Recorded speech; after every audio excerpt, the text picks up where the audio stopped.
This is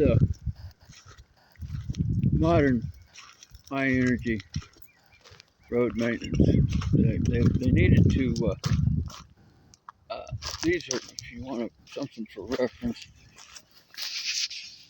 that thing's about knee high on me.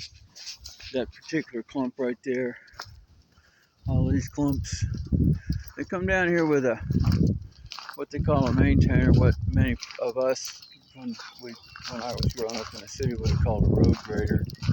And they needed to maintain the ditches, which amazingly enough, part of maintaining the ditches was filling this one with dirt, which is really weird.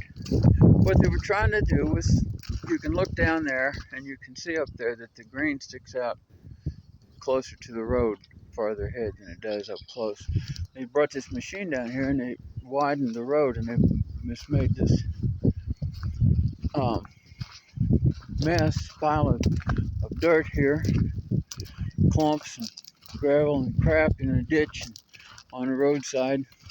Now that'll grow up in noxious weeds because, you know, that's not soil that's going to attract anything. So it'll grow up in noxious weeds. It'll grow up in Johnson grass, or it'll grow up in thistles, probably thistles first. And so then they'll have to come down the road and spray them with Roundup or 2,4-D or whatever they use. Spray them with some kind of poison to finish off the highly efficient. We call this efficient. When I challenge this kind of work, I'm told that I'm challenging efficiency. Now, what you see here is that we can do a really poor job fast. And we have no pride whatsoever. American working people have nothing left to be proud of. Come on, Bandit, let's go home. All big dog ears out here with me. So this is what we do. And when I talk about reducing energy and reducing fossil fuel use, one of the things I say is park the county tractor, hire a bunch of people, send them out with shovels and hoes and rakes and picks, and have them go up and down these roads and do this work well. Send them along maybe with a couple of mules or horses or donkeys,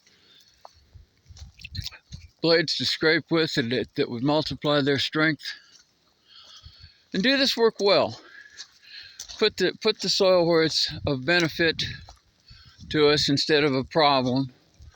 Make it in a way that doesn't require more killing later to justify it. And they just dug this ditch out. I mean, 6 months ago they were down here with another high energy machine, and they were taking the dirt that was in this ditch and they were throwing it up there in my neighbor's hayfield. They did it to my hayfield too over there. That's how I know what it looks like. And they do this, and this is we call this efficiency. That's a piece of somebody's old furniture there that they just have. We can't pick that up because we can't get out of our machine.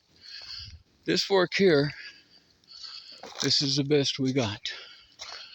And so where it comes up on my place, I got out another high energy machine, my Ventrac with the bucket on it, a scraper. And I began down here, which is my property line. That last clump there's somebody's beer can, and there's somebody else's trash. This is America, so you know, it's like the outdoors is just a kind of a big mobile dumpster. You can reach it through your car window from anywhere. But so I started driving the Ventrac over their clumps and mashing them down and making it somewhat flatter to I push some of their dirt up in one of my gullies there so that I get a little benefit out of it. And the closer I get up to the place where I feel more responsible for it, the more I tried to level it down. And when you get up here to the part that's in front of my actual place, you know, the front yard of the property of the visible residence part of the farm, I put quite a bit of effort into this. I don't know, I probably put 2, maybe 3 gallons of gasoline into flattening this out.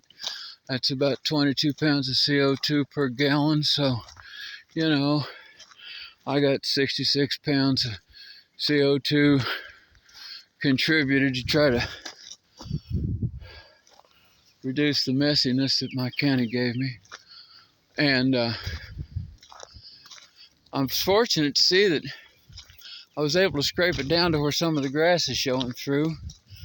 That means that that'll grow back in some of these tough grasses and help to reduce the onset of thistles and Johnson grass and crap. Anyway, that's home. That's Bandit. He's a good dog.